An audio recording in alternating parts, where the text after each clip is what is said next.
What's up, scorers? Welcome back to the channel. Before we start, make sure you guys like, subscribe, and share. We want to make sure we keep getting amazing guests, and today is nothing short of that. I got my guy in here, my friend, a returning guest. He owns one of the best gyms in LA, actually the best gym in LA. Please welcome Jerry Housey. What's going on, y'all? Yo, that's a fact, bro. I like that intro. Yeah, you definitely got the best gym ever. You gotta say from New York too, though. No, well, you right about that. And he's straight from New York, straight from the Bronx. BX, baby. High rates. BX, man. Speaking of BX, let me get right into that. They say BX is like the dirtiest place, though. They say it's the dirtiest borough in New York. Like the rats and all that stuff come from. First of all, wherever you are BX. In New York, you're gonna have rats, roaches. That's disgusting. All that. Right? That's disgusting. And I'm gonna tell you a funny story. So I went back down to New York in January. And I brought my kids back for the first time since they was small, but now they like older, a little older. And like as soon as my daughter got out the car, she was like, "Daddy, it's dirty here." Like she got in the elevator, it's stinking here. I'm like, "Yo, listen, baby." Because they used to LA. They used to the palm trees, backyard, and then, my family, we live in buildings. So it's like, we don't have all that access. So like, they see it and like, what's going on? And my son was like, "Daddy, there's so much doo-doo on the floor." Yeah. And I'm like, "Yo, listen, man, like, this is how Daddy grew up. You're fortunate. But, this is just the lifestyle, The lifestyle is crazy, bro. This is not the lifestyle. The lifestyle. It's just a culture thing in New York. On the ground. This is the lifestyle, Yo, listen, man. New York is different, man. Humble New York man. is very different, bro. It's different. I love New York, though. I had a friend, actually a teammate from BX. Shout out my man, LeSean. We played on the same team. He didn't give me those stories, but, I got a lot of love for New York. New York guys showed me love when we played on the same team. So I rock with y'all, man. It teach you to hustle growing up in New York, man. We had to hustle for everything we had. So it's like, if you move to any other place, especially like LA, where I think it's more of a slower pace. Yeah, because the sun is out, life is good for most people and stuff. So it's like, it's just a totally different vibe. And like, sometimes if I feel like I'm getting too comfortable, I'll take a quick flight to New York just to feel the energy. Like, people are hungry out here. Yeah, like, exactly. Let me get back to that hunger. So it definitely give you a different. Going back home, because I'm from Philly, so going back home definitely give you a different push. Yeah, like, especially if you're going through. Like you said, when you get too too comfortable, be in Beverly Hills, you just like eating good, seeing nice cars, and all type of shit. Eating good, broccolini. Most people eat broccoli, but I like broccolini, so it's like just different things like that, man. Broccolini and all that. We got it. So, man, you're a Knicks fan, bro. When are you going to give up on the Knicks? I would never give up on the Knicks. Like, I was at your house. That night, that when the Knicks was up about, I believe, 15 points, 3 minutes and 50-something seconds to go. And you called it. You called it. You really called it. And I wanted to kick you out, to be honest with you. I told you the Knicks was going to smoke it. Say, get him out of this house, man. All Jalen Brunson had to do was hold the ball. That's what you kept saying. That's what you kept saying. When he came down and had that quick shot, I said, it's over, bro. Yeah, you definitely said that. And they were still down. We were still up. Yeah, I was up 15, 13, yeah, we were points. Still up when you called. I'm like, yo, shut up, bro. Don't come in the New York Knicks house with this bullshit. I told you that, bro. But I'm never gonna get up on the Knicks, man. It's just it's in our DNA, bro. New York Knicks fans they say we crazy, but we just built different. Do you mind if I ask your age on camera? Yeah. How old are you? I'm 37, bro. Looking good at 37. Good looking man. Good looking young man. Thank you. 37. You haven't seen the Knicks ever win, though. You haven't seen a championship. We have never seen them win a championship. The closest you guys have gotten is 99 against the Spurs lockout season.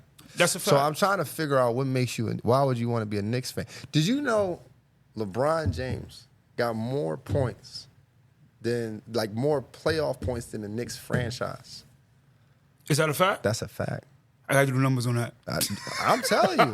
That's what I'm saying. I like New York, but I don't, why not the Brooklyn Nets? The Brooklyn Nets is... No, they Jersey, man. In my mind, they still Jersey. Just being, man, I'm from the era with Patrick Ewing, John Starks, Allen Houston. Yeah. Those guys, man, we just play tough, man. Right. It's just in New York, you play with a different energy, and just like we talked about earlier about having missing that energy when you move other places and stuff like that.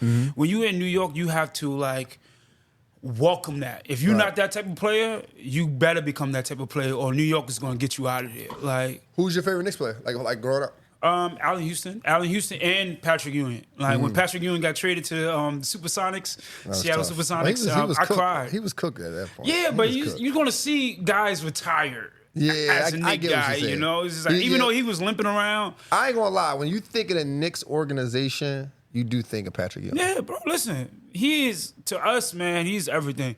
Even though he didn't win the championship in his era, because he had like Jordan and stuff that he had to go against. You know, even though I think we had a chance, almost had a chance when Jordan was gone, if I'm not mistaken. We almost had a chance, but things happen in weird ways. Yeah. But Patrick Ewing, man, he's to us, man. He's like Michael Jordan to Chicago. I can see that. I'm surprised you didn't say Melo. Like you ain't like Melo when he played with the Knicks? No. I'm a huge Melo fan. Like I love his podcast, everything he does. But I'm just talking about all time. Like it's Patrick Ewing and Allen Houston. Those two guys to me go hand in hand. Do you think Melo should get his jersey retired? Yeah, for sure. I think so too. Yeah, even though I think he played with Denver first, then he came to the Knicks, then he had a couple other stops and stuff. But he is known as a Knick. I agree, and he is celebrated when he comes in, man. It feels good to see all like the legends, sitting there like at courtside and stuff like that, at the playoff games and stuff like that. So it just feels good, man. Yeah, I like I said, I like y'all energy. I like the Knicks' energy. Yeah. It's just what was with just that type of team. Like you'll go to the games because you like the energy. But I couldn't be a fan of the Knicks. Y'all always. But then I gotta say this point because I don't want to give up on Carmelo, right? With Carmelo, he wasn't given the chance to win. Okay. And when you say chance, go ahead. When they traded, Iman Shepherd and J.R. Smith for LeBron team in Cleveland, I'm like, come on, man, what are you doing? We ain't have really nobody, bro. And then we had Phil Jackson coming in with some other stuff, man. I didn't know what he was doing, but it didn't seem right. Even though, like, us as fans, we see one side, and then I know behind the scenes is a whole different side. Right. If you could just tell something wasn't right, man. Those guys didn't play with a certain amount of energy that they needed to be. I mean, I think they was probably a little older, too, because this was the time y'all had Melo, Amari, Tyson Chandler. That's when they just fired homeboy. What's the black coach with the bald head? Bald head, I know you're talking about. What's his name? Wilson, I believe. He got something like that. They fired him, man, and it was like, oh, why? Like we was doing well, and then they let him go, man. I was like, come on, man. Like y'all really trying to like suffocate my guy, man. Yeah, your Knicks is, see, the thing about the Knicks is like, y'all not a development city. Like OKC, they can develop. Places like Indiana Pacers, they can develop. The Knicks is a major market team. Mike Woodson, say again? Mike Woodson? Yeah, Mike Woodson. Yeah, that's his name. But the Knicks is a major market team. So y'all always got to make big trades to make big moves. Now, granted, the team that y'all have now is low-key, y'all been developing them. But now y'all starting to be like Philly fans and be impatient. Y'all Knicks get impatient. Like y'all now like, yo, I got rid of Thibodeau, whatever his name is, Thibodeau. Which I don't think he was unfairly fired, but yeah, whatever. I think he did a good job for what he had. Y'all only had like 6 guys for the whole playoffs, really. Yeah, we needed some more guys. Yeah, I needed some dudes, man. I needed some players. I'll be tired out there just running all day like that. So. And y'all had, I feel like the team that y'all have now is good, but I don't think they're going to be together. After this year, I think they start moving around. They start moving some pieces. I like the team that we have, but I don't love them. You see a couple dogs on there. Like Brunson to me is a dog. Right. OG, he's a dog. Yeah, he's tough. Sometimes. I like him. Yeah. Like sometimes, you know. No offense, OG, if you're watching this. But it's like you need like that Charles Oakley on the team. Yeah. Like the Bulldogs. See, that's the Knicks energy. That's New York energy. That's what you need for the Knicks. You need someone that got New York energy for the Knicks. You know what's so funny? Even though we played them and we beat them, I kind of like Detroit. Yeah. They played with a toughness that New York wasn't. I feel like in the beginning of that series, they wasn't ready for. And then when they felt like they got punched in the mouth a little bit, they said, all right, let's wake up. Yeah, Let's wake up. So I like the energy that they play with, man. They got a bunch of young guys, man. The league is a bunch of young guys, man. Right. And so it's like you see all these, you still got the LeBron's, the Curry, and all these guys, but it's a whole new wave coming. I'm still trying to learn it. Like I'm in it, only in it when it was a playoff time. You can see the guys, but it's like you see this. It's a young league now, man, and it's fun watching it, man. But I'm just trying to recognize these names. Yeah, nah, for sure. There's a lot of guys we ain't keep up with. I mean, we older. Definitely, yeah. We older. So you guys. So how did you get to LA? Like what?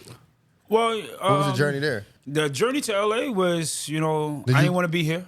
To be honest with you, did you go from school to LA? Or? Yeah, so when I was in Buffalo. When I played at the University of Buffalo. I played football there.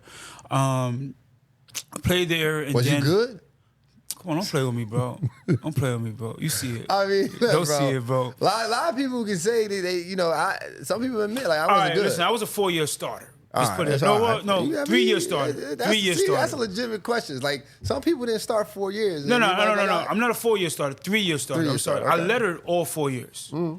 I was a freshman. Then the next 3 years, I started all 3 years, because when I came in, the story is crazy. Because when I came in, I was supposed to be cleared through the clearinghouse. Right. Like the NCAA clearinghouse. So I practiced with everybody, and then when camp hit. The academic advisor came to me and was like, you're not cleared through the clearinghouse. I was like, what you talking about? I'm not cleared through the clearinghouse. And they was like, well, you might have to send you back to high school and you take night school. They were saying I might have to go to night school, bro. And I was like, yo, I'm not going back to night school, man. That's crazy. I just told my whole family I'm out here. They, everybody rooting for me. I said, man, if y'all make me do this, I'm going back to a different school. I'm not coming back here. Because I was a highly recruited guy. So I was like, I'm not coming back here.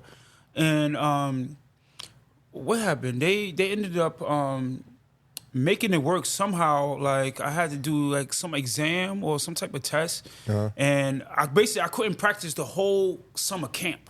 And so my first practice was the last day of night school.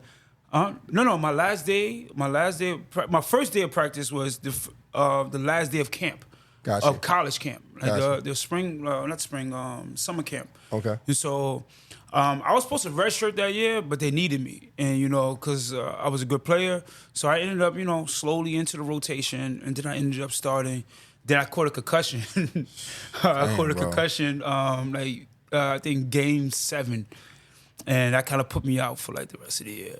Damn, that was your first year. Yeah. Shit. You know what? It wasn't in the game. It was in practice. Yeah. Somebody laid you out. Nah, you know what's so funny? It was my brother. This is like literally my best friend. We went to high school together. And when he came, he was a fullback. Right, so when he came in, all the guys was talking smack about him, talking about, he all big. There ain't no way he ain't no. I'm like, yo, listen, this is the hardest hitter I ever played against. And y'all think, don't come up short with him. Come play around with him and see what happened. And it was I blame my coaches for this, because it was like, till to this day, the guys always say that's probably one of the best practice we ever had physically, because we were playing a team named Ohio, and they ran a lot of like fullback. They ran with the fullback a lot of ISO. And so it was me and him going, pow, pow. We hitting each other like square up. No, there's no ducking the shoulder. No, I'm coming right at him, right? And he's coming right after me. And it's supposed to be maybe like 2 or 3 plays like this. We ran 20 plays of the same play. Basically, my defensive coordinator wanted us to see us go at it, right? And so, but it was funny because if you watch the film, people would do a little fake block and just turn around and see our collision, right? Because they was just like so into it. And this is you and your homie. Me and my brother. This is like my brother, right? And we going at it, and I ain't gonna lie, it was the last play of practice. I went in, they called the same play. I was tired, and what that saying they always say? Fatigue make cowards of all of us. Right. And I went up there high. I tried to, hit him, trying to spill him high, and he hit me underneath the chin. Knocked me cold out, bro. Damn. You said he get hit hard. He made an example out of you. Listen, he knocked out 7 guys in that whole season. His last name was Rowe, Lawrence Rowe. Shout out to Lawrence Rowe, man. Shout out to my brother, man. And we used to say he put you on the honor roll. It was something like it was like a thing of the thing. Was y'all even a good team? Like I don't know. I don't know too much about no. We was good. Like we won the championship in 2008. We won our MAC conference championship. We beat Ball State in the championship, and that was the first time we won the championship, the MAC championship, man. We had a lot of great players, man, but we had an amazing coach, man. Turner Gill, he had guys wanting to play for him. So, did you only play football growing up? No, I played basketball too. Word? That's a legit question, bro. This is a legit question, bro. Now, don't listen. There ain't a lot of football players who can play basketball. Nah, bro. there are not like good though. Like that. Like there's anomalies out there. Here go a basketball player saying football players can't play ball. I'm not saying football players can't play ball. I'm not saying that. I'm saying they can't. There's not a lot of them that can play good. Like because of the physicality, could be too physical for y'all. No, I'm talking about level. I'm talking about level, all right, you might can play in like middle school and then play football back, but could you play it like at a high level? Like there's only a few guys who you can be like, yo, he could, like athleticism wise, yes, but coordination, being able to stop on a dime, shoot a ball, being athletic though, right? That's the same thing.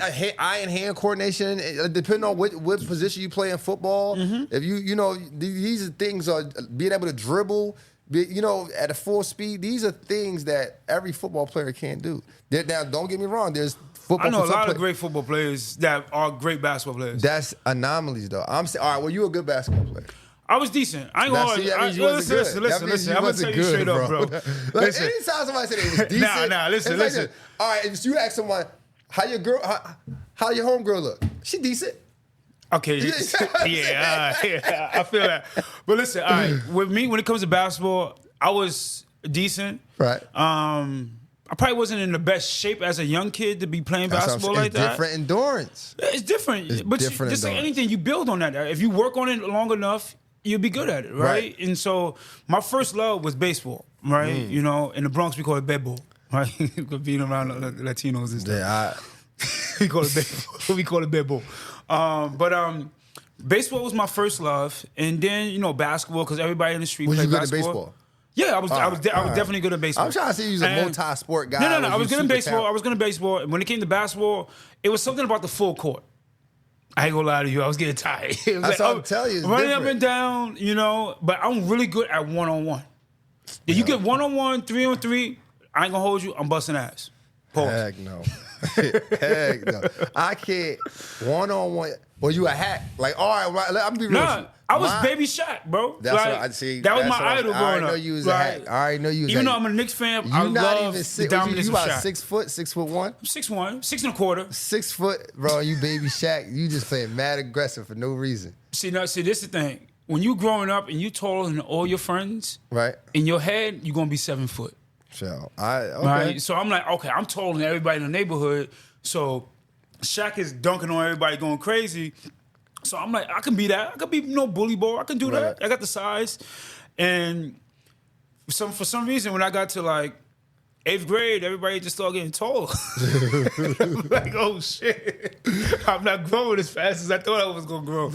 So and I stumbled on football because some of my friends in the neighborhood, they was like, yo, you mad big, you need to play football. And I rolled up until my high school, and they had like football tryouts. And I told the coach, like, yo, I want to play football. Right. And he was like, yo, we got a position for you. And so they was hyped. Like, so I did that, and I just dedicated my life, at least those 4 years, to football. Like, my experience with football players, they was always hacks. Like, they just didn't understand that you're not playing football right now. That's all. Nah, bro. We got strong hands. You ain't ready for it. Pause. Nah, definitely pause. The fact that, y'all was hacking, bro. Y'all was, like, tackling people in there. Y'all just didn't understand like the balance. That's what I mean by good. Like there's some players who understood like, yo, I'm not playing football right now. I gotta have some elegance in my game. No, I got good feet. It's just that my hands, it's y'all don't want to be touched. Y'all want to be able to, to do everything. You don't want to be touched. Y'all want to be pretty and stuff. It's okay to be pretty. Y'all football players always trying to make it seem like y'all like the toughest. Y'all have pads on, bro. Y'all have pads, helmets. Still hurts. Don't say think it don't hurt. It don't hurt, but bro. it's not like boxing. Like it ain't like y'all sitting in front of someone and y'all punching. Like it depends on what position you play, bro. Get hit every play. No, the position I played, linebacker, and then I played linebacker. And I played the defensive end. You get hit every play, bro. No, you get hit every play. Every play. It's like there's no avoiding that. So it's like, it's being a boxer, you getting hit, right? So it's like, yo. But you get hit with no headgear. I mean, I wear headgear when I box, but it's a difference though. It's just you and him. It's just you and him, bro. Y'all, you on a team. It's the same type of feel, bro. You going against one guy in front of you, man. And football is two different type of contact sports. It's two different kind of contact sports, but when you got somebody running down, say if you're a running back, right? Right. Now you're a running back. You got a guy. Running back. No. But if you're a running back, if you running, you got a guy 20 yards downfield running full speed, bro. Yeah. Like imagine Sean Taylor running down 6'4", 250. And it's gonna knock you out, bro. But I'm saying everybody don't experience that who plays football. If you play at a certain level, you gonna experience everybody that. Don't get to the certain level. I mean, you probably did. You played at a Division One school. Yeah. So at the end of the day, yeah, you experienced it. I give you that. Yeah. But let's get back to how you got to LA. All right, so I got to LA. It was crazy because I think it was 2013. They laid everybody off. I used to work for Bank of America. Right. I was a mortgage officer, right? A loan officer, mortgage loan. I mean, something like that. One of those things. And they laid everybody off at Bank of America. And my wife looked at it. Well, she was my girlfriend at the time. Right. But Lala, she looked at it like, yo, this is an opportunity for us to move. And I didn't want to move. Y'all was in New York at this time, right? Yeah, we was both in Buffalo. Okay. Yeah, we was living together in Buffalo. And I was like, I don't want to move. It's not something I want to do. And if we do move, I don't want to move because she took a trip out to LA to visit her friends. And she came back all like glittery, like, yo, it's December, it was hot. Like, yo. How old were you then? Shit, 2013. What year is this? 12 years, 13. Shit, like 25. 25? Yeah, 25. So, yeah, I was 25, and I was like, yo, I don't want to move there. Let's move where my boys at. My boys in Tampa, right? Let's go there, or let's go to Houston, or let's even think about going back to New York, right? That was probably the last option, New York. And I was like, all that doodle on the ground. Nah, I just didn't want distractions. I knew my next step in my life, I don't need no distractions. Stop playing with the doodle. Doodle is a lifestyle. You see it on the ground, man. It's just, it's different, bro. But she really wanted to make this move, and she basically told me I'm moving there with or without you. So I wanted to make it work because I saw my life with her, right? So it's like, all right, so let's try it out. Like, it's not gonna hurt. So I basically reached out to so many different trainers that was like at the top of the game, especially in LA. And I reached out to a bunch of guys, and I say I work for you for free for 6 months. Right. And only one person hit me back, and that was my boy TJ. Terrell Gaines, he was the owner of Athletic Gains. They still around here. They in West Hollywood. Okay. He trained everybody, man. Like Carmelo, Ryan Grant, all the big athletes, Reggie Bush. So I'm like, yo, I want to be around. I want to train athletes, right? Because I'm an ex-athlete, so I want to be around that. I still want to be in that environment.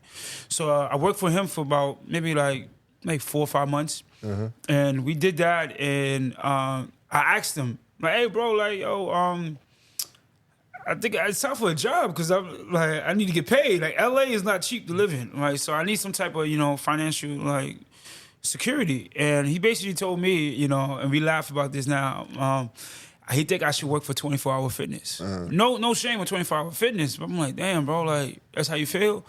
And so I just went back into what I know. I got a degree in international business and finance. So I was like, let me start, reaching out to temp companies and go back into the job force because I'm not trying to take that step to work at 24-Hour Fitness.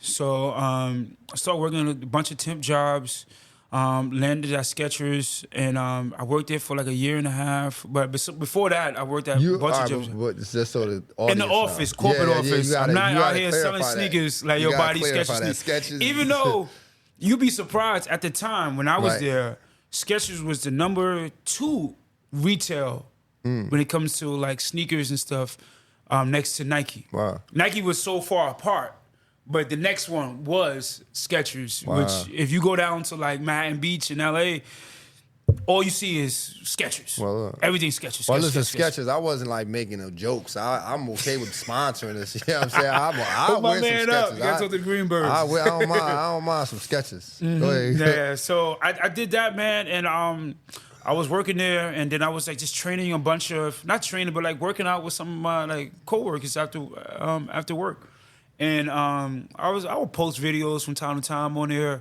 and Crunch in West Hollywood reached out to me, was like, hey, you should be a trainer here, and I was like, I'm not certified, none of this, I don't have all the degrees and certifications you need to be a trainer. But they said just come in anyway, you know. Right. And I came in. We did a practical. Which so you saying Crunch be doing shady business? No, I'm joking with you. No. I'm gonna always love Crunch because the opportunity it gave me, but the learning lessons, like this, how to operate a business, how to move around, especially in this in LA. And I learned from some amazing trainers, man. Right. I wouldn't be the man I wouldn't be the trainer I am if it wasn't for some of the trainers that I met there, man. They have changed my life. So I worked. I went. So when I went to the practical, it was basically like they had me do like a fake training session, right? With one of the GMs, and he liked my energy and stuff like that. So he said, "Man, once you get the certification, let me know." Blah blah blah. So I got the certification, and I went back to them, and I'm asking them like, "Yo, okay, I want to be a trainer here." And I'm like, "How much we get paid?" At the time, it was $9.50. Sure. I said, nah, that's not it. That's not it. Yeah, that ain't gonna work. That's not so in LA. You get $9.50 when you're not training nobody, and you get like an extra $25 when you're training somebody. Right? So I was like, nah, I can't. $25 an hour? So it'd be, what is it? $34 an hour. $35 an hour. Wow. So I'm like, nah. I mean, I got to pick up clients. And so... But to be honest with you, I wasn't in the best shape myself. And so it's like, we're going to put the pictures up there. Don't worry. Oh, you can put them up. We're going to put the pictures when you was out of shape, now, though. You can't tell me nothing now, I mean, you're telling the wrong person You can't tell me nothing now, baby. I was at Crunch, man, and I was in the best shape. And so I went back to, once they told me it was $9.50 an hour, I was basically like, nah, no way. Right. And so I went back into my job, working at Skechers, and they was on me about a lot of stuff, man. I don't know if you've ever worked that corporate life, but they get on you about a lot of different things, man. And at the time, they was getting on me about listening to the Breakfast Club, right? I've been listening to the Breakfast Club since I was in Buffalo. I'm like one of those guys that been there since day one, right? Yeah, I still listen to it I'm every day. with you. I like the Breakfast Club. Yeah. Basically, I was listening to that, and then they say, well, if you listen to this one more time, they're going to write you up. Right, I'm like, yo, you're not even monitoring anybody else stuff. Wait, what you mean listening to? Like, you was in your AirPod, or was you watching on a I was in my AirPod, bro. They was on me, bro. Like, they knew what you was listening to? Yeah, because I told them. Oh. Like, they asked me, what are you listening to? But why did they care what you was listening to? Was you work not bro, getting listen, done? No, my work was always done. My thing is, like, I'm a fast worker. Right. And so it's like, if you, usually there you get like a thing to do for the whole shift. I can get that done in 4 hours. Right. And then for the rest of it, I'm chilling. Like, if this all I'm doing, I'm gonna do that and I'm gonna chill. So people used to come to my dad's, talk to me and stuff like that. They ain't like that. So I was like, so they said, if you continue doing this, we're gonna write you up, right? And so after I came back from the Crunch thing, you know, I basically denied them, like, I'm not doing this. I listened to it again because I have a problem with authority, like most people do. Right. And they said, we writing you up again, and I would say, you know what? This is my calling. I said, you know what? You don't have to write me up. I quit. Crazy. And I walked out the door. I remember like it's yesterday. It was 5:35. It was a little dark in LA, and I was out there in front of the big Skechers sign, and I was sitting there crying. And like this, I don't know what this next step is, but I got to make it work. So we got this segment called Brainwash to Think Elite. So in this segment, we talk about, you know, how we going through tough times. Yeah. And obviously with the time you talk about right now, you can easily conform. You can easily say, all right, you know, I'm going to leave my AirPods in the car from here on out. But you did. No. And somewhere in your mind, you felt you deserved better. Yeah. You deserve a higher level. You was thinking, I'm elite. I believe I deserve elite lifestyle. What in your mind made you feel that way? Like, what about that moment that you said, you know what, I don't have everything figured out, but it's going to figure itself out? I think that really came from my mom's, bro. To be honest with you, bro. It's just, the way she raised me, like we was on a, you know, my mother had her own business. She was a designer, fashion, and all this stuff. And when it didn't fail, but it didn't work out the way it's supposed to work out, right? And so she ended up going back to be a street vendor, right, in New York City. And I was with her like at 6, 7 years old, selling T-shirts, hats, mugs, everything, bro. Like I gotta ask. Yes. I gotta ask. Was it fake T-shirts? Jordans? No. It wasn't no Jordans. So it was everything. She was legit with everything. Now, yeah, I would think everything that she had was legit. Now, the only thing I probably maybe questioned was the cologne. Just keep it real. I'm gonna keep it 100. You know, in New York. But you know, she taught me so much about customer service, respecting people, how to talk to people. That stuff they don't teach you in school, right? And so facts, it's like facts. Me learning that at an early age, and then continuously to learn those things, to build off those traits, man, is everything. So I was watching her. I never watched none of my parents work a 9 to 5. So I'm not from that go to work, come home, nah. Right. Like my parents, especially my mother, because my father, he was an iron worker, and I think he retired from iron working because he hurt his back. So he sacrificed his time to stay home and take care of the kids. And then my mother was basically the hustler, right, of the family, right? And I'm a mama's boy, so like I'm with my moms every day. So just being with her, you know, everything. So she taught me basically everything.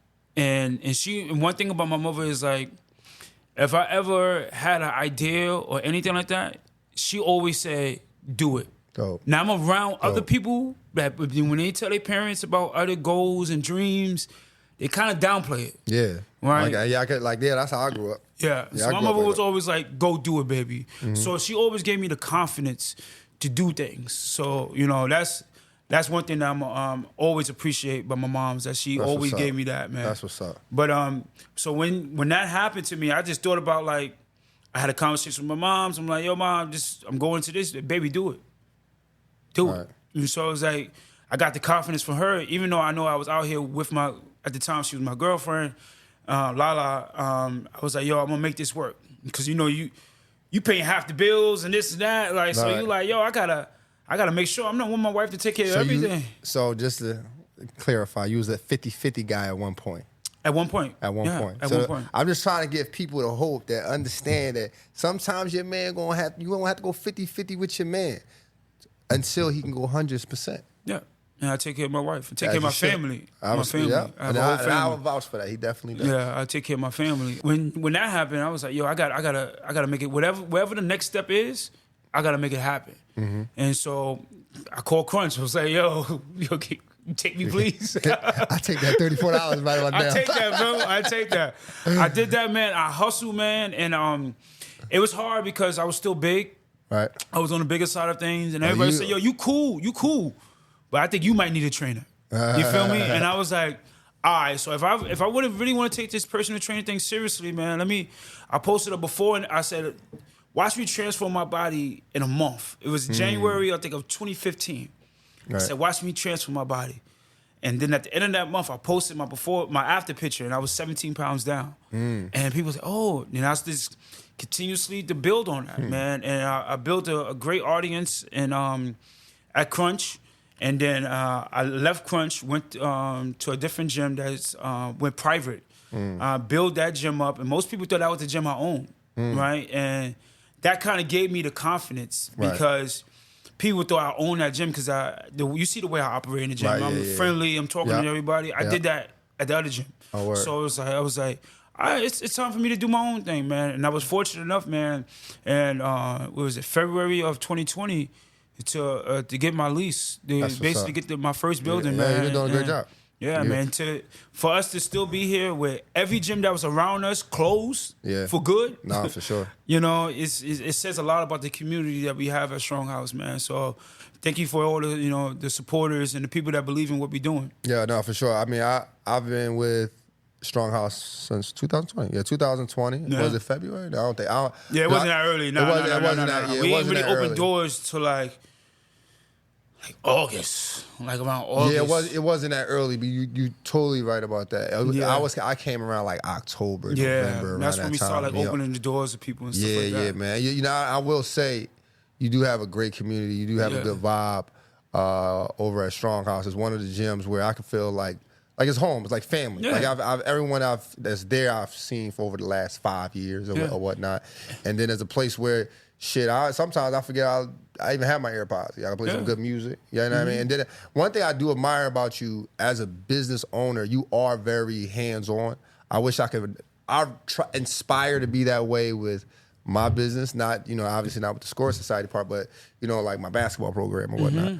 And it's hard though. It's difficult, tough. bro. It takes a lot out of you. Yeah. So you try to like build it within your team, right? And so like it's not all about you, right? And so being a business owner is hard, but you work on it every day. You try to get the right people around you who kind of see your vision and they fit the vision you want.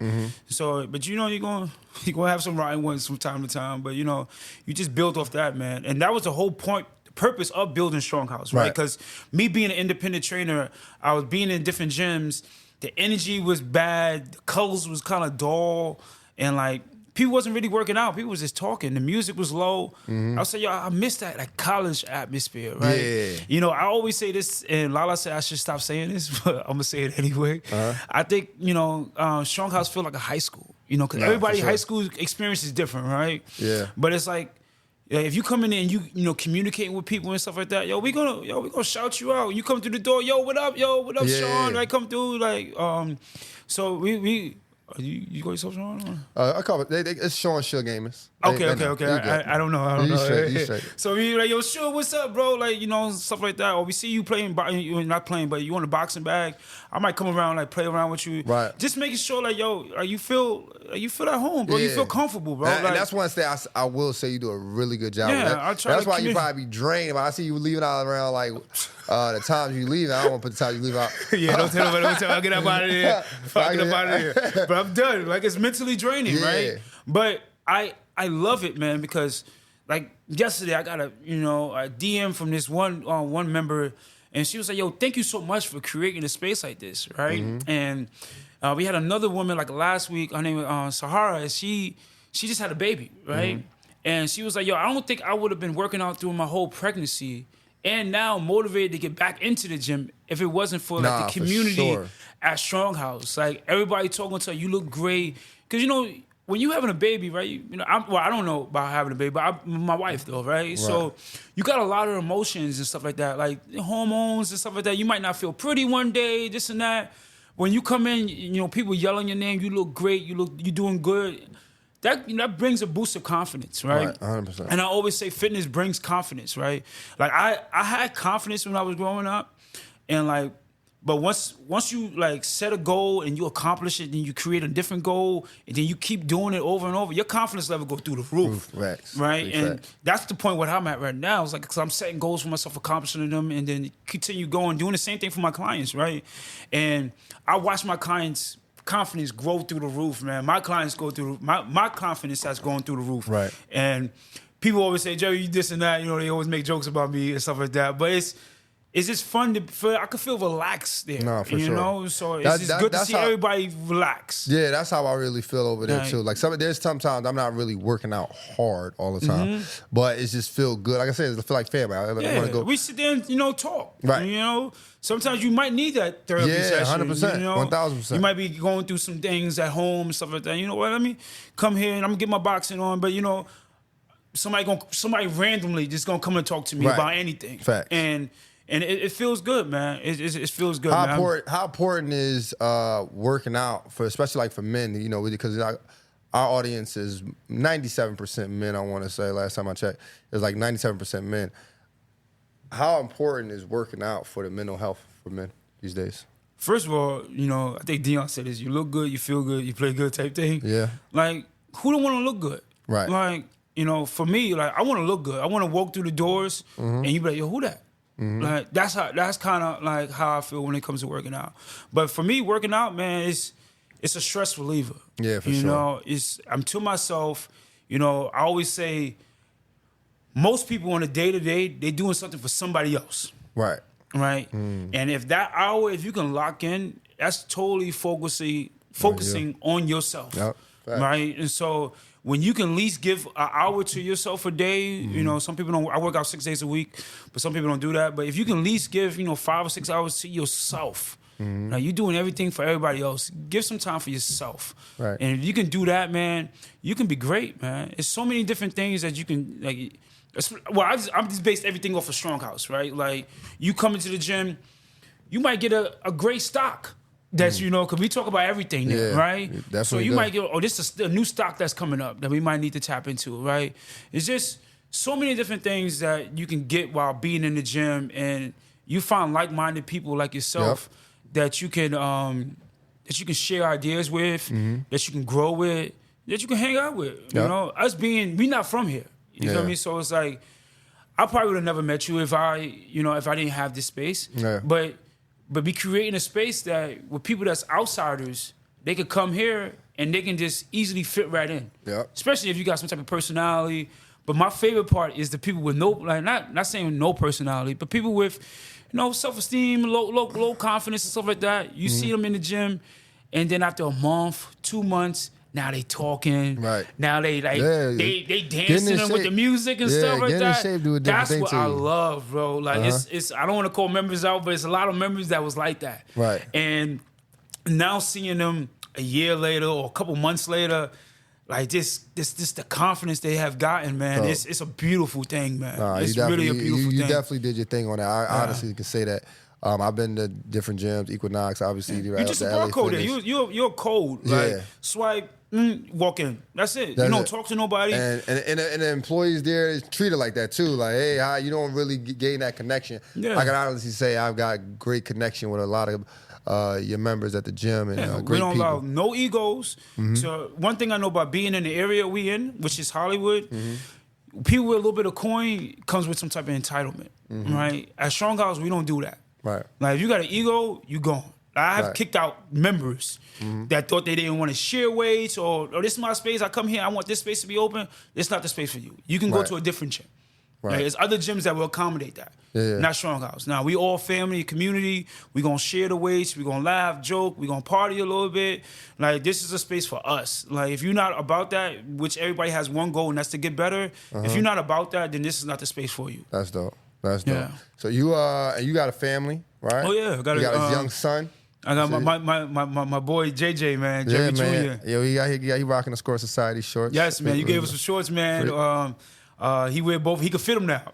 Yeah, my boy wearing them. You gonna have them for a while. They last long, yes. They good material too, man. Good quality, bro. Appreciate that. Well, so you're a football guy. How would you feel if JJ didn't play football? Because a lot of football dads don't want they want their kid to play football. To be honest with you, I kind of don't want him to play football.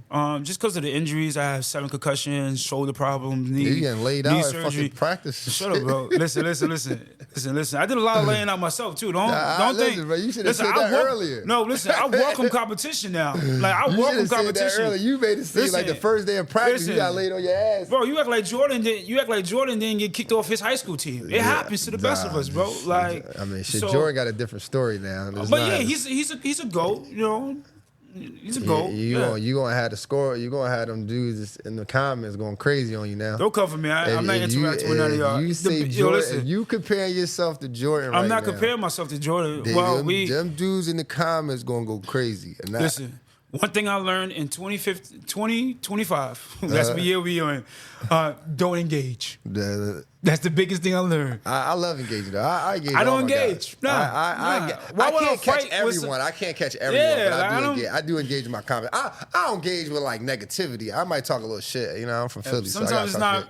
Sometimes I get to the point where sometimes it's not worth my time. I got too much stuff going on. Yeah. I'm like that, too. But if I'm, on the toilet or something, I ain't say. Yeah, I'll talk to you, people that I know that are going to talk, but it's a random stranger. No, it's fun. I'm building a society. I respect it, bro. I respect it, but I ain't with it. All good. I ain't mad at you. You got your community in person. We talk enough smack there. Trust me, we talk enough smack there. But so you don't want Jay to play. You don't care if he plays football. I don't care. Like even though I took him to his first football game was the USC versus some team, I forgot what it was, and like he saw the Trojan horse bouncing around, and he like fell in love with the game ever since. He probably been to maybe like 7 like Chargers games, so you know he loves one of my old teammates is Khalil Mack, and he loved Khalil. He loved watching him play, so it's like seeing the love he has for that. You know, but he does other sports too. You know, he's basketball, swimming,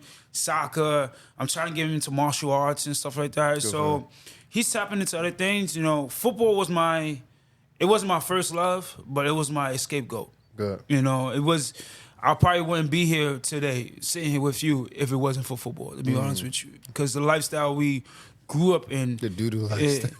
Not the doodle lifestyle, man. Come on, man. Yo, why did you Y'all say taking that? this out of context. Why did you say that, bro? Man, I'm being real, man. Lifestyle, like, you see, I don't think the Bronx is the doodle. Doodle on the ground is Bronx listen, lifestyle. everybody want to claim crazy. Brooklyn that's like the top spot to be in. Like, it's not. All right. It's the Bronx. Fair enough. I haven't been to the Bronx. I've been to See? Brooklyn. I've been to Get some Spanish food, bro. Like, you know, rice and beans, chicken. You know what? Everyone I've met from the Bronx been great. Yeah, I'll we good people, man. Like, you got good energy. Yeah, I agree with that. You can be a little loud. I don't think I've ever I met someone from the Bronx that rubbed me wrong. Pause.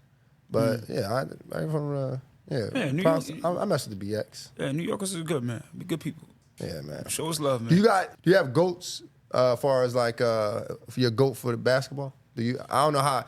Like sometimes football players don't watch a lot of basketball. I watch basketball, but you know I have my guys, right? Like the Knicks guys, right? Those are the guys that I love, like Patrick Ewing, Allen Houston, John Starks, all these guys, right? Latrell Sprewell, Carmelo Anthony, those guys, right? Now the new guys with Jalen Brunson and these guys. So I respect those guys. But as far as like GOATs, we always have this, debate at the gym. I know that everybody's like big on Michael Jordan being the GOAT, right? Right. You got Michael Jordan on your wall. Yeah, we got Michael Jordan on the wall. Yeah, we do. We go with the colors of the gym. Yeah. But you can't hate on LeBron, man. Yeah, you can't. No, you can't. You can't. Nah, I man. keep trying to tell you guys I that. think he's the GOAT, man. Just the longevity, man. What he's done, man, for the game. He pushed the needle just as much as like Michael Jordan did, right? 100,000%. And then if you top 10 and points, rebounds, like steals, assists, all this stuff, man. You can't hate on this guy. And I hate when people say, "Well, he been playing for 20-something years." Yeah. Like, come on, that sound like hate, man. Well, give it up to the man. Because the thing is not necessarily longevity; it's consistency, right? Yeah. Like there are a lot of players who played 20 years, 21 years, and they don't have the same stats. For someone to come out of high school with the pressure that he had and still deliver and do the things that he needed to do, I remember I remember as a young guy seeing him like, who's this guy? They giving all this hype. He was in high school, the green jersey on. I'm like, who is this dude? And for him to live up to it all, man, and with social media, where it's hard to hide anything, right, and you don't see nothing of his, you gotta commend that man. Right. But I'm a huge fan of his. Just like I ain't like Jordan, to be honest with you, like that. Of course, you're a Knicks fan. Because he beat up my New York Knicks. Yeah, most Knicks fans don't like Jordan. I ain't like on him, but it's hard to hate on like what LeBron has done, man. To me, I think he's the GOAT. That's what's up. To be honest with you. There we go, my man, bro. I ain't gonna lie, but you're gonna get people that are gonna. Oh my God, how you saying this? Listen, you about to get a bunch of people in your DMs. That's okay. You can DM me. I don't look at my DMs anyway. I'm trying to tell you, bro. Trying to tell you. But man, like it's really hard. Man, LeBron's All right, guys, take it easy on him now. He a football player. Let's not. Well, he a family man. He's a good guy. Don't kill him in the comments, y'all. Nah, but just think about this, bro. Like you see the size, the stature of LeBron, right? Nobody knows his weight, right? His weight is like the mystery, right? It's like, but he's like 6'9", 6'8". He's about 250, 260, I think. And what was Jordan? Like 215, 220. 215. He's my size, right? But 6'6". Right. Now, not saying that that's small, but that's kind of small compared to somebody that's 260, right?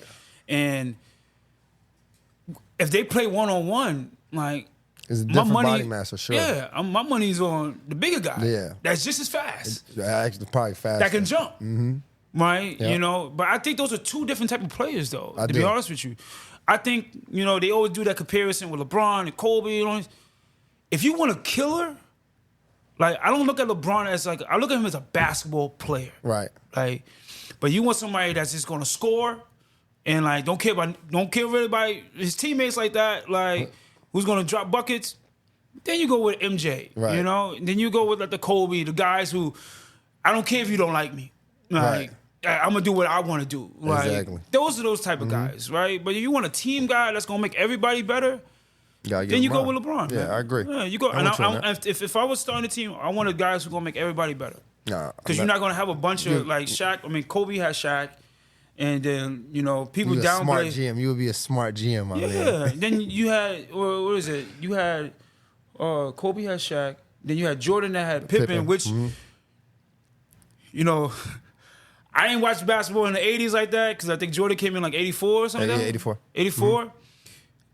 It took him like 8 years to win, right? Yeah, it took him like 8, 9 years to win, right? About 6. I think 6. Yeah, he won in 91. Well, 91 was his first 7. year, right? 7 by Like 7 years. Yo, it took him a while to win. You feel me? So it's like, give these guys grace. Like you got what's the guy named not Jordan?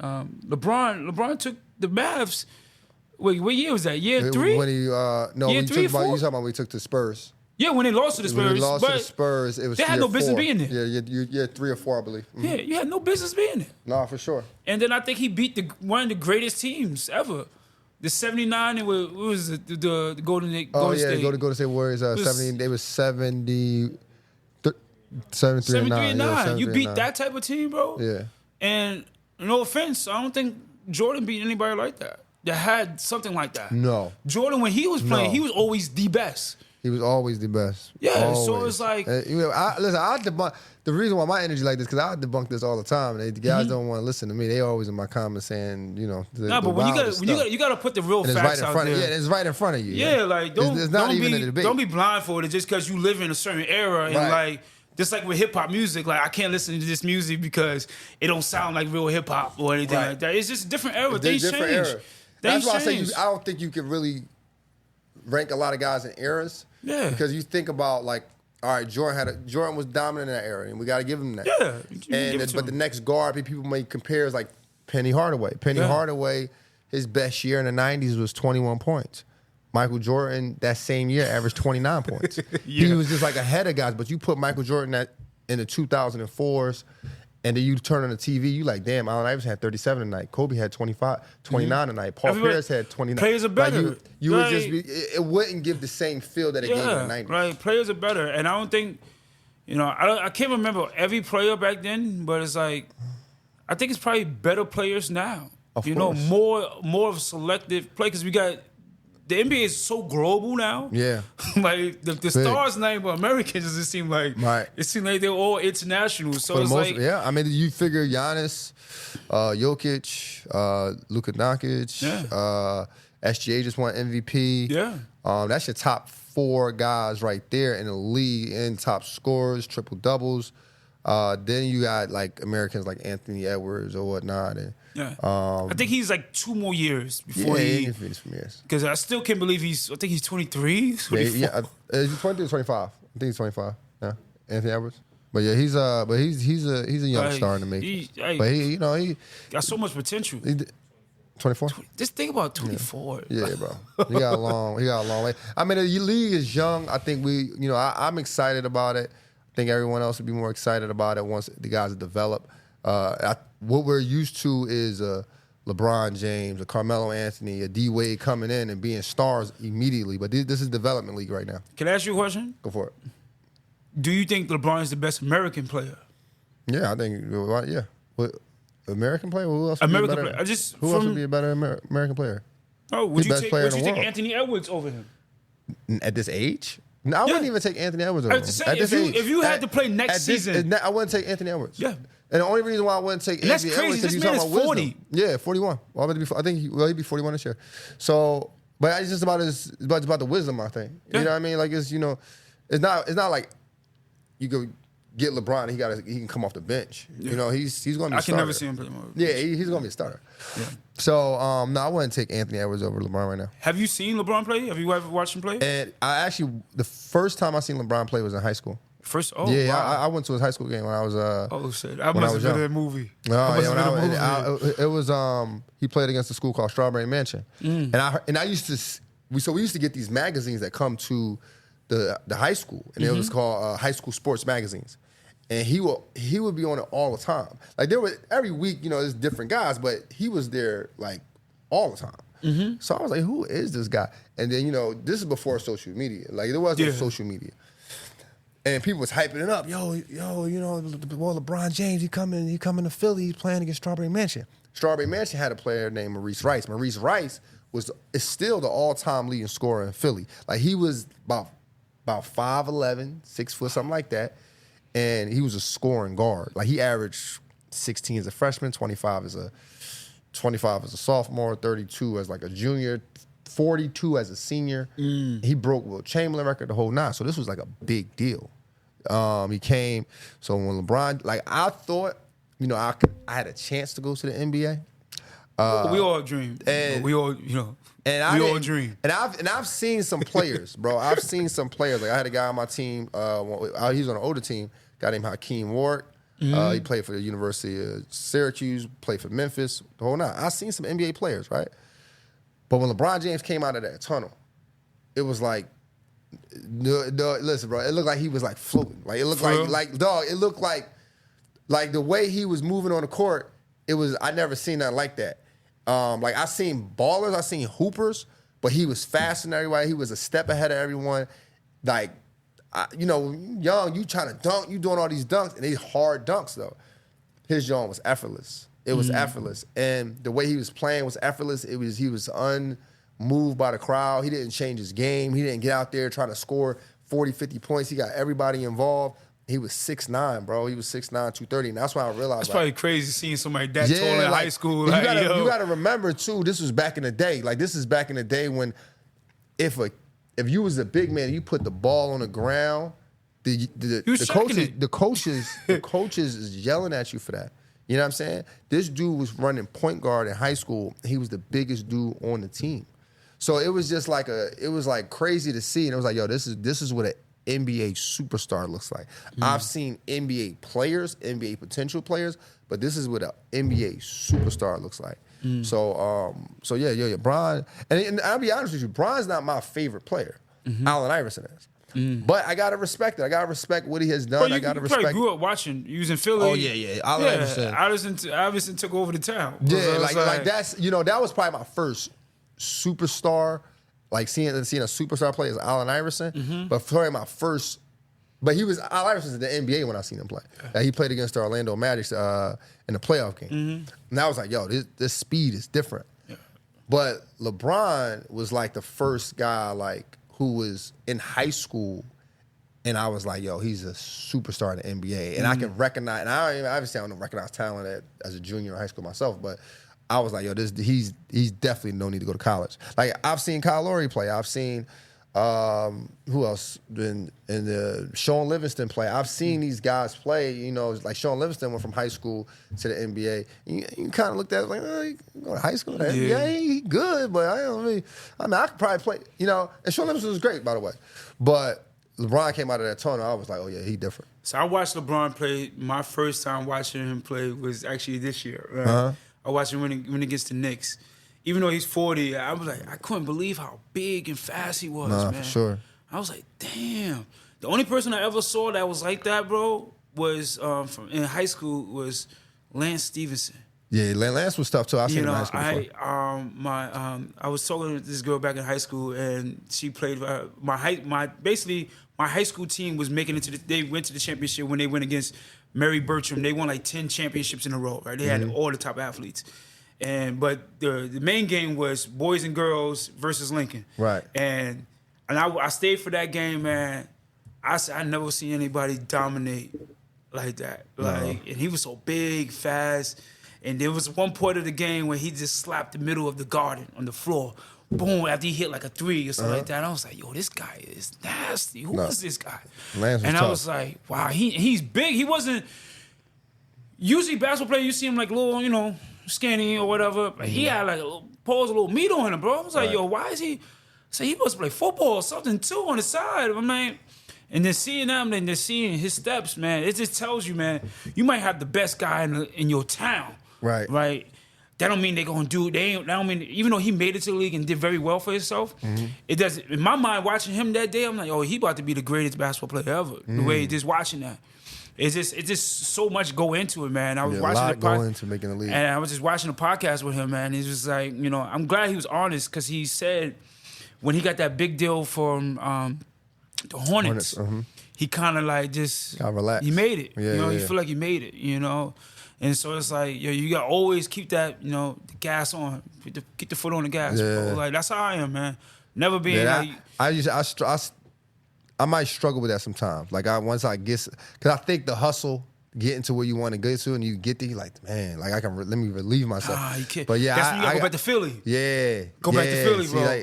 Like, I'm telling you, when I get like, I go back to New York. That's what I really need. I probably need to go to Philly for like 3 weeks. Just a couple of days. Because for me, if I'm home after 3 days, I'm like, I gotta get out of here. It's too much going on. It's too loud here. I gotta get back to that, man. Because that's been my Achilles heel and my success. Yeah, man. You just, you know, but you can do that, but also, you know, sometimes lean on your brothers, man. Yeah, for sure. You know, I think we need that as men. Like, we need to be able to talk to each other and shit. You know, I always say this pitch. It's not even a pitch, but it's like a thing that I always say. My mother always say, well, our parents always say, it takes a village to raise a child, right? And as adults, we need that same village, man. Yeah, for sure. We need people to reach on to hold us accountable. Because sometimes, you know, if it's just us, we can just chill.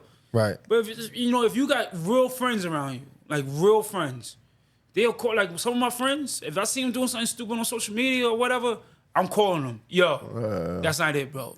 Yeah. You better than that. Like, yo, and they gotta respect you for that. Right. Like, you know, some people be like, don't call me with that, man, just and that. Nah, my friends know if you doing something that is not living up to how we supposed to be doing, I'm gonna check you on it, bro. And as you should. If you want a good friend, then, you know, hire me as your friend. There you go. There you go, man. We're going to close it out right there, man. Shout out to my dog, bro. We usually close it out like this. A scorer in Scorer Society is a person who is very diverse in scoring, not just on the court, not just putting the ball in the hoop. You know, with scorers, they create their own shot. Same thing in life. You create your own lane, create your own thing. Did your own thing. Sometimes you gotta move without the ball to score on the court. You did the same thing in life. Sometimes you might not be the CEO right away. You gotta move without the ball. But you gotta operate like that, though. Yep, you gotta. I always say you operate, whoever you want to be, operate as it today. Absolutely, and that's why you are a true scorer, man. And welcome to Scorer Society, my brother. Thank you, man. I appreciate this opportunity again, brother. Thank you for coming on again, man. Much success to you. Yes. There you have it. Another interview on Scorer Society channel. Make sure you guys like, subscribe, and share. Until next time, let's continue to think elite and together. Welcome to Scorer Society. There you have it. Another episode for Scorer Society.